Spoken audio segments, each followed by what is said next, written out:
नमस्कार, महाराष्ट्र टीवी 24 की खास पेशकश में आप सभी का स्वागत है। अभी जैसे कि आप सभी को पता है, लोकसभा चुनाव आने वाला है और माहौल अभी बहुत ही गर्म होते जा रहा है। इस संदर्भ में हमारे साथ अभी मौजूद है आमदार कृष्णा खोपड़े जी। नमस्कार, आपका हमारे चैनल में स्वागत है। अभी जो लोकसभा चुनाव होने वाला है उस पर आपकी रणनीति है, मतलब जो अभी जो बीजेपी की रणनीति है, क्या रणनीति? नहीं, भारतीय जनता पार्टी यह हरदम इलेक्शन के मूड में रहती है, क्योंकि भारतीय जनता पार्टी का प्रत्येक कार्यकर्ता ये संगठन से जुड़ा हुआ रहता है। संगठन के काम हमारे कंटिन्यू शुरू रहते हैं, चाहे वो भाजपा का संगठन हो, युवा मोर्चे का संगठन हो, महिला आघाड़ी का संगठन, के विभिन्न आघाड़ियों का संगठन हो। हमारे यहाँ पर पूरी संगठनात्मक जो शक्ति है, संगठनात्मक जो ताकत है, उसके हिसाब से कंटिन्यू हमारे यहाँ पर काम शुरू रहता है। और इसीलिए हमारा पूरा विश्वास है, क्योंकि नागपुर शहर के अंदर लोकसभा का चुनाव ये आम जनता के लिए भी महत्वपूर्ण है और हमारे कार्यकर्ताओं के लिए भी बहुत ही महत्वपूर्ण चुनाव है। क्योंकि आपने देखा होगा कि देश की आज़ादी के बाद से लेकर तो 2014 तक का कांग्रेस का ही राज था, और कांग्रेस ने लगातार इस नागपुर शहर की अपेक्षा की, किसी प्रकार का डेवलपमेंट के काम नहीं किए, एक आधा प्रोजेक्ट भी उन्होंने नहीं लाया।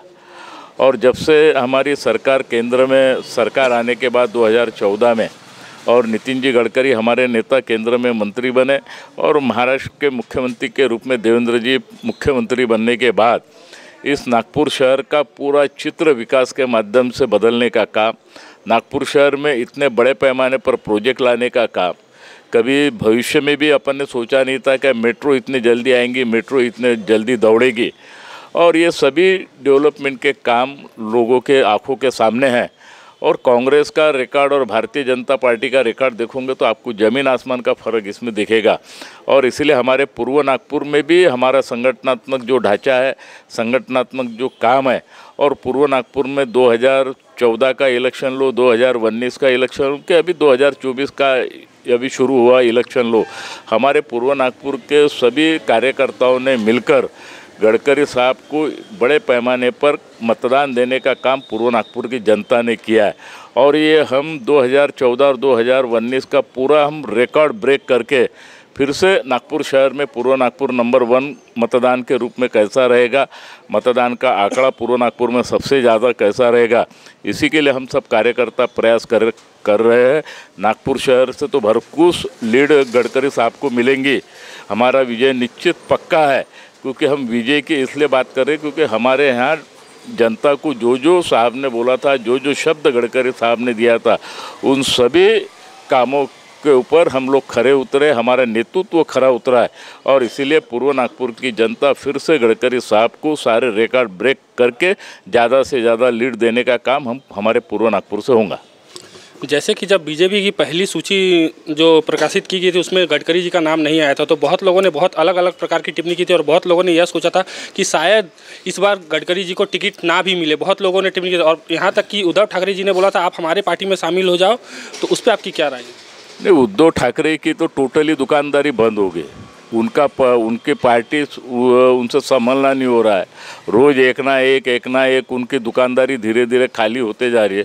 जिनका भविष्य अंधकार में है और वो जिनका भविष्य अंधकार में वही दूसरों को सलाह दे रहे।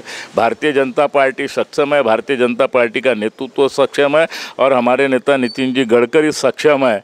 और इसलिए ये चौनकीगिरी करने का काम जो उद्धव ठाकरे ने किया, उसको कैसा शोभा दिया मुझे मालूम नहीं। खुद के अंदर गद्दारी का खून भरा हुआ है। उन्होंने खुद 2019 में मैं किस टाइप का गद्दार हूँ वो उन्होंने सिद्ध करके बताया। अब टोटली भारतीय शिवसेना की जो बची हुई उद्धव ठाकरे की जो संस्था है, जो उनके जो पार्टी है, ये लोकसभा चुनाव में भी वो खाता खोलेंगी क्या नहीं, इस पर भी महाराष्ट्र की जनता को शंका है। क्योंकि पूरी शिवसेना एकनाथराव शिंदे जी के साथ में है। और आज जिस तरीके से महाराष्ट्र आगे बढ़ रहा है, जिस तरीके से विकास के माध्यम से देश आगे बढ़ रहा है, और नागपुर शहर के अंदर निश्चित रूप से हम आपको आश्वासित करते हैं कि जब पहले भारतीय जनता पार्टी ने जब यादी घोषित किया था तो पूरा महाराष्ट्र छोड़ के किया था। और गडकरी जी को महाराष्ट्र के जब सेकंड यादी जब डिक्लेयर हुई तो उनका पहले नंबर पर नाम था। और इसलिए ये सभी पार्टियों ने ये समझ लेना चाहिए कि गडकरी जी का कद देश में पहला है, गडकरी जी का नाम भारतीय जनता पार्टी में पहला है, और इसीलिए फालतू ये सलाह देने की कोई आवश्यकता नहीं, उन्होंने अपनी दुकानदारी संभालना चाहिए। तो अभी जैसे कि सबको एकदम दाव से बोल रहे हैं कि अब की बार 400 पार, पूरी जनता बोलिए या फिर सरकार बोलिए, मोदी सरकार बोलिए या फिर कोई भी बोलिए, एकदम दाव से बोल रहे हैं कि अब की बार 400 पार। उसमें आपकी क्या राय है? इस बार पूरी बहुमत के साथ सरकार बनाई जाएगी? नहीं, आपने अगर लोकशाही का, लोकसभा का इतिहास अगर निकाल के देखा होगा तो आज तक का कांग्रेस ही देश के अंदर फुल मेजॉरिटी के साथ आई। भारतीय जनता पार्टी को कभी कम ज़्यादा सीटें मिलती रही। और ये भी आपने देखा होगा कि जब अटल जी ने लोकसभा में कहा था, भला ही हमारी संख्या आज 2 हो, आप हम पर हंस रहे हो, लेकिन एक दिन ऐसा ज़माना आएगा कि गली से दिल्ली तक भारतीय जनता पार्टी की सत्ता रहेंगी और दिल्ली में हमारा स्पष्ट रूप से बहुमत रहेगा और कांग्रेस के सामने लोग हंसेंगे। और इसलिए वो आज दिन आ गया। और आपने ये देखा होगा कि नरेंद्र मोदी जी के नेतृत्व में 2014 में भी स्पष्ट बहुमत आया, 2019 में भी स्पष्ट बहुमत आया। अभी तो जनता बोल रही है कि मोदी जी 400 पार, जहाँ वहाँ नारे वही लग रहे कि मोदी जी 400 पार। और इसीलिए मोदी जी के नेतृत्व में भारत के अंदर, वर्ल्ड के अंदर जो नाम मोदी जी ने कमाया और बड़े पैमाने पर आज डेवलपमेंट जो देश के अंदर हुआ, बड़े पैमाने पर आज सभी लोगों का जो विषय थे सभी विषयों को छुड़ाने का काम अगर किसी ने किया होगा तो नरेंद्र मोदी जी ने किया है। और इसलिए देश की जनता कह रही है कि अब की बार 400 पार का जो नारा मोदी जी ने दिया है वो जनता ने सिर आंखों पर रखा है और निश्चित रूप से हम 400 पार करेंगे। आज नागपुर में भाजपा की जो कार्यकर्ताओं की सबकी बैठक हुई, उसमें आज कुछ तो भी ऐसी बात हुई होगी कि अभी जो इलेक्शन आने वाला है लोकसभा चुनाव, उसके बारे में आज आप लोग कुछ तो वहाँ पे डायरेक्शन दिया होगा कि कैसे क्या करना है, उसके बारे में कुछ बताइए। आज नागपुर शहर के अंदर हमारे महाराष्ट्र के अध्यक्ष चंद्रशेखर जी बावनकुळे इन्होंने कार्यालय का उद्घाटन किया और कार्यकर्ताओं को उन्होंने संबोधित भी किया। और बावनकुळे जी जब से अध्यक्ष बन रहे पूरे महाराष्ट्र के अंदर संघन उनका दौरा चालू है।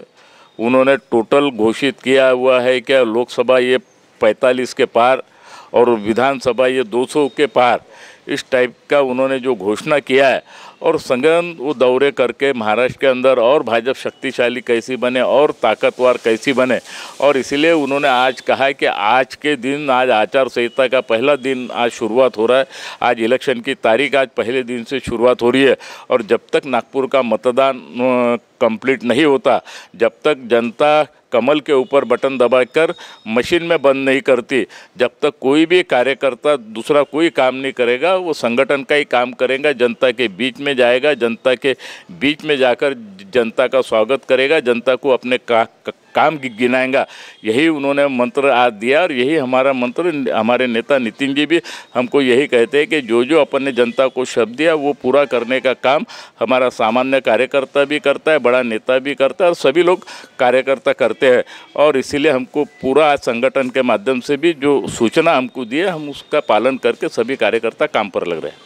तो अभी जैसे कि पता है कि बीजेपी की तरफ से नितिन जी गडकरी अभी लोकसभा में खड़े हो, उसके अगेंस्ट में आपको क्या लगता है कि कांग्रेस सरकार किस दावेदार को नागपुर से उनके साथ जोरदार टक्कर देने के लिए उतार सकती है? आपको क्या लगता है? नहीं, कांग्रेस के पास तो उम्मीदवार ही नहीं है।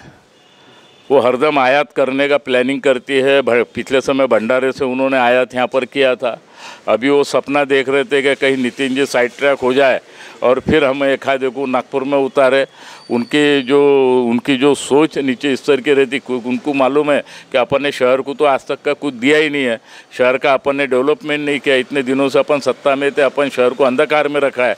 और नितिन जी कैसे नेता है कि जिन्होंने देश के हर कोने में जाके काम किया, अपना खुद का नागपुर निर्वाचन क्षेत्र के अंदर बड़े पैमाने पर डेवलपमेंट किया।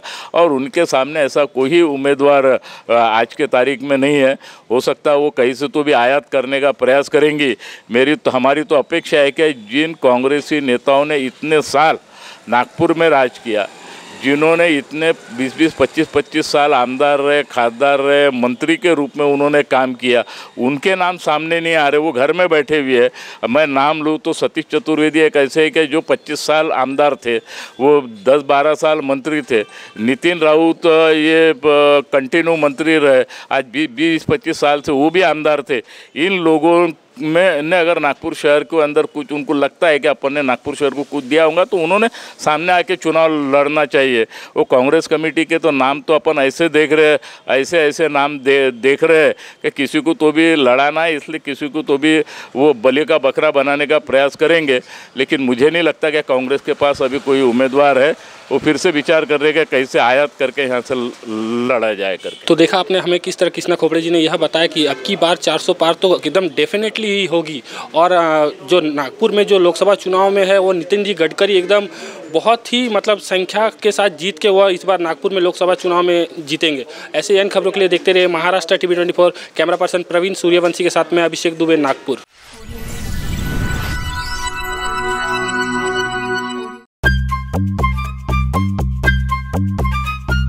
सबसे अलग दिखेगी आपकी पसंद कृष्णा मेंस।